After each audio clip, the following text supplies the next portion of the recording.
Like most anything creative, learning songwriting and trying to get better at songwriting can be really overwhelming. There are so many different parts to songwriting. Even at the highest level, we have chord progressions, melody, and lyrics. Those are three totally different skill sets. And that's to say nothing of the fact that writing a melody specifically for choruses is a different skill set than, say, writing a chord progression for a bridge. And then there are a bunch of other skill sets like getting better at our instrument, which will help us be less limited in our writing, or getting better at arranging, which can also help our writing and certainly can help our producing and recording of our songs. There are so many different skills and different things to learn when it comes to songwriting. So in this video, we are going to be talking about cutting through the overwhelm that learning songwriting can be with two really simple, basic tips that can help you to constantly improve at your songwriting and also enjoy your songwriting as you go. Instead of feeling like you're not going to enjoy songwriting for the first 2 years, you will enjoy every step of the process of getting better over time.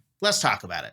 So my first super simple tip is to write from where you are, or seen another way, write with your current limitations. When you first learn to draw, you don't start by drawing landscapes or advanced self-portraits. You start with stick figures. When you first learn to ride a bike, you don't start by going off of jumps. You just learn how to balance and go in a straight line. You're not even worried about turning yet, much less worried about going off of jumps and doing tricks. So when you first start songwriting, you shouldn't be trying to write advanced chord progressions with modal mixture and borrowed chords and a bunch of advanced music theory. And you also probably shouldn't be trying to invent new song sections or do anything super creative with your song sections, nor should you be worried about the point of view and worried about writing from somebody's perspective but your own. You should start with where you are. I just did another video talking about, if you're a beginner guitarist, how I would recommend you write your first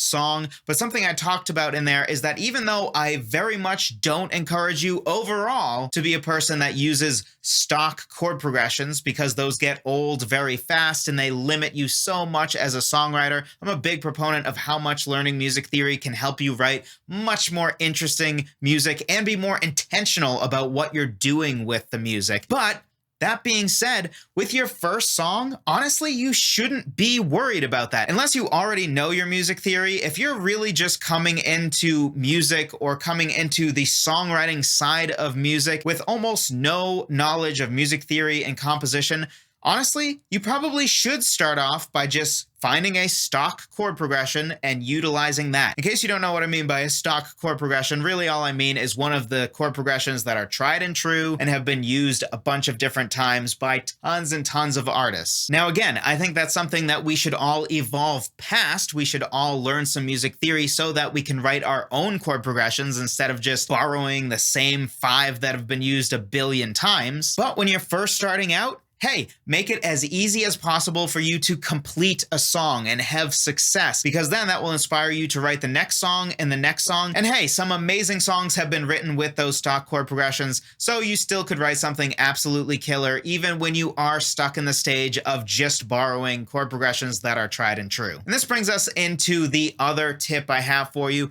which is to push yourself in one area at a time. Let's say the last example I gave is exactly where you are. You're somebody who has just started with songwriting, or maybe you haven't actually started songwriting yet, but you want to get into it. You're a beginner guitarist. First thing that you should probably do is honestly just start with a stock chord progression, like a 1-5-6-4 or a 1-6-5-4, maybe a 2-5-1, and just utilize that. But now let's say you've written maybe 5 songs and you've used different stock chord progressions. So now you've already used the 1-5-6-4 once or twice. You've already used the 1-6-5-4 once or twice. You've used the 2-5-1 a few times. And really there aren't that many super overused stock chord progressions, so you're gonna run out pretty quickly. So now you've written something like 5, 6, 7 songs, and those stock chord progressions are starting to bore you. So now that it's starting to become a problem that you are only using stock chord progressions, you're starting to get bored of them, you're starting to feel like they're creatively limiting you, now is the time to address that weakness.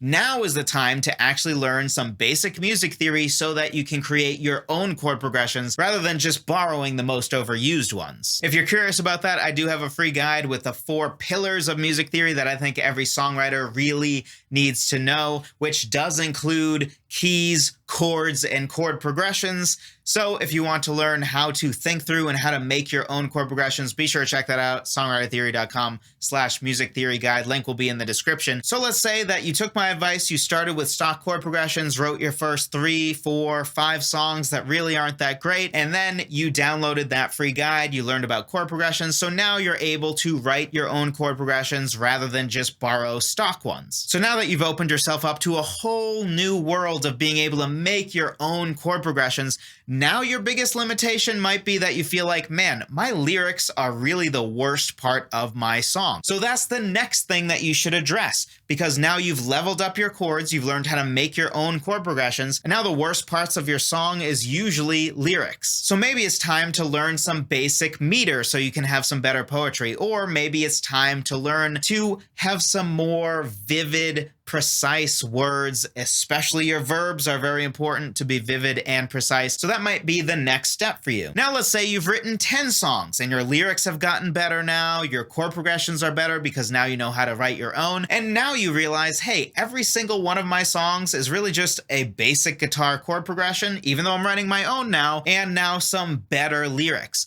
But you know what I haven't done yet is written a killer bass line, or even written any guitar hook at all, or even had a guitar part that was anything other than strummed chords. Maybe I haven't done anything that's finger picking yet, or picking with a pick. Maybe we find out our biggest weakness now is the fact that we just always have a strummed basic chord progression. So now that's our biggest weakness, and we should address that. We could go on and on about this, but I think you get the idea. Basically, just make sure that you are addressing one weakness at a time, probably whatever you deem to be your greatest weakness or your bottleneck, the thing that most prevents you from writing as good a song as you would like. If the thing that you feel like right now, as you're sitting here watching this video, is holding your songs back are your lyrics, then that's the thing to go learn a little bit more about and then apply that. If instead you feel like, hey, I've never written a really interesting hook that is an instrument hook, whether that's a piano hook or guitar hook or a bass hook, which would be basically a bass line, then that is something to go dive into deeper and really try to figure out how to do that better. So just to summarize what we covered here, the first thing to do is write from where you are. Don't try to be overzealous and do way more than you're currently capable of. Don't be somebody that spends like a year just studying songwriting before you actually write a song, because the best way to learn is to do. If you have watched more than one video in a row, if you've watched even one video before this video, don't watch another video about songwriting until you write your first song. I know you might not know much. That's okay. Just write from where you're at. Go find a stock chord progression, improvise a melody over it just by humming until you find something good, and then figure out how to put words to it. It doesn't have to be good. Almost everybody's first song is going to be trash. Embrace that fact. Be okay with that fact. No, that's a part of the journey. So write from where you are. And then to make it not so overwhelming to get better at songwriting, but to make sure we are getting better at songwriting, make sure you are pushing yourself and getting better at one area at a time. So hopefully this was helpful to you. And if you are somebody that identified with what I was just talking about being a person who maybe is stuck using stock chord progressions, you just are like, hey, 1, 5, 6, 4 is used a bunch of times. I know that C major, G major, A minor, F major sounds good, so I'll just use that and write a song from there. If you are that person, something that you can do to just push yourself in one area at a time, in this case, learning basic music theory for chord progressions, be sure to check out my free guide on the 4 pillars of music theory that I think every songwriter really needs to know. What those are is intervals, which is at the basis of pretty much all music theory that's important to know eventually, and then keys, which is built off of intervals, as well as chords, which is built off of intervals, and chord progressions. And specifically, we talk about chords in context of keys. So even if you understand chords, but you don't understand things like G major is a 5 chord in the context of C major, or how A major is a 5 chord in the context of D major. If you don't understand that, that is what the guide is addressing, which is a way more helpful way to see chords as songwriters, because frankly, a G major chord doesn't sound the exact same in any key. A G major chord in G major has a very different job than a G major chord in C major or a G major chord in D major. And it certainly would sound way different in something like A major or C sharp major, where it isn't even diatonic to those keys. So if what I just said confused you, this guide is probably for you if you want to get past just using stock chord progressions and being able to actually write chord progressions yourself instead of just borrowing the same 6 or 7 that are used over and over again. Be sure to check that out, songwritertheory.com/music theory guide. Thank you so much for watching. I appreciate every single one of you, and I'll talk to you in the next one.